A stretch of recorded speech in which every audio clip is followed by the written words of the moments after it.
حضور معراج پہ گئے تو وہاں سے ایک جبہ لائے، ایک کمرے میں داخل ہوئے، جنت کے کمرے میں صندوق کھولا سرکار نے، ایک جبہ نکلا تو کہا اللہ میں لے جاؤں؟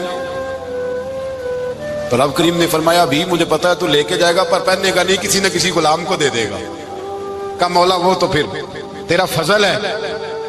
رب کریم نے فرمایا محبوب اسے دینا جو میرے راز تک پہنچ جائے، اس کو دینا جو میرے راز تک پہنچے۔ حضور جبہ لے کے آئے۔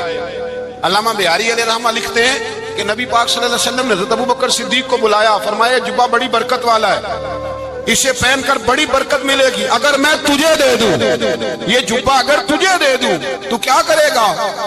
تو حضرت ابوبکر کہنے لگے حضور ساری دنیا میں سچ پھیلا دوں گا۔ حضور نے فرمایا نہیں تو اللہ کے راز تک نہیں پہنچا۔ حضرت عمر کو بلایا، کہا فاروق اعظم اگر آپ کو دے دوں تو کہا حضور عدل سے بھر دوں گا ساری کائنات۔ فرمایا بات تیری ٹھیک ہے پر راز الہی تک نہیں پہنچا۔ عثمان اگر تمہیں دوں تو جناب عثمان غنی رضی اللہ تعالیٰ عنہ عرض کرنے لگے حضور اگر مجھے ملا تو میں حیا کی چھاؤں کر دوں گا، ہر جوان ہر بچی کے لیے حیا کے فیصلے کروں گا اللہ تعالیٰ کی دی ہوئی طاقت سے۔ حضور نے فرمایا بات تیری بڑی خوب ہے پر تو مراد تک نہیں پہنچا۔ میرے رسول نے مولا علی کو بلایا، پاس بٹھایا، فرمایا علی اگر یہ جبہ تجھے دوں تو کیا کرے گا؟ حضرت علی نے آنکھ کھول کے حضور کا چہرہ دیکھا، عرض کرنے لگے محبوبہ اگر مجھے مل گیا تو میں اللہ کی مخلوق کی پردہ پوشی کروں گا، میں رب کی مخلوق کی میں پردے ڈالوں گا مخلوق کے عیبوں پر، میں چھپاؤں گا اس جبے کی برکت سے۔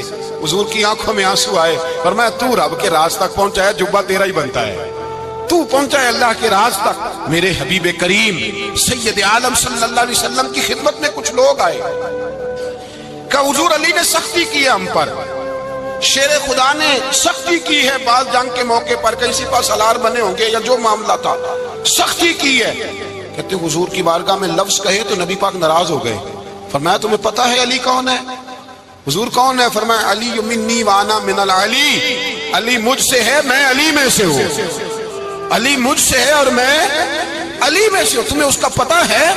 میرے حبیب پاک سید عالم صلی اللہ علیہ وسلم نے بڑا پیار۔ اب یہاں علی علی کہنے والے ایک تو وہ طبقہ ہے ملنگوں کا جن کا میں نے رونا شروع میں رویا ہے اور ہم روتے ہی رہتے ہیں، اللہ کرے ان لوگوں کا صفایا ہی ہو جائے، آمین تو کہہ دیں۔ اور ایک وہ طبقہ ہے اللہ خیر کرے جو حضرت علی کا نام لیتے ہیں تو باقی تین کو پوچھتے ہی نہیں۔ حضرت علی بیٹھے تھے، حضرت ابوبکر صدیق آ گئے تو دیکھ کے مسکرانے لگے، تو مولا علی شیر خدا کہنے لگے ابوبکر ہنستے کیوں ہو؟ کہا حضور نے فرمایا تھا قیامت کے دن علی جنت کی ٹکٹیں تقسیم کرے گا۔ کہنے لگے لگتا ہے حضور نے تمہیں پوری بات نہیں بتائی۔ تو ابوبکر کہنے لگے پوری بات کیا ہے؟ فرمانے لگے مجھے نبی پاک نے کہا تھا علی جنت کی ٹکٹ اس کو دینا جو ابوبکر سے محبت کرے، اس کو ٹکٹ دینی ہے جو ابوبکر صدیق سے محبت کرے، اس کو ٹکٹ دینا جنت کی۔ ان لوگوں کا پیار، ان کی وفا۔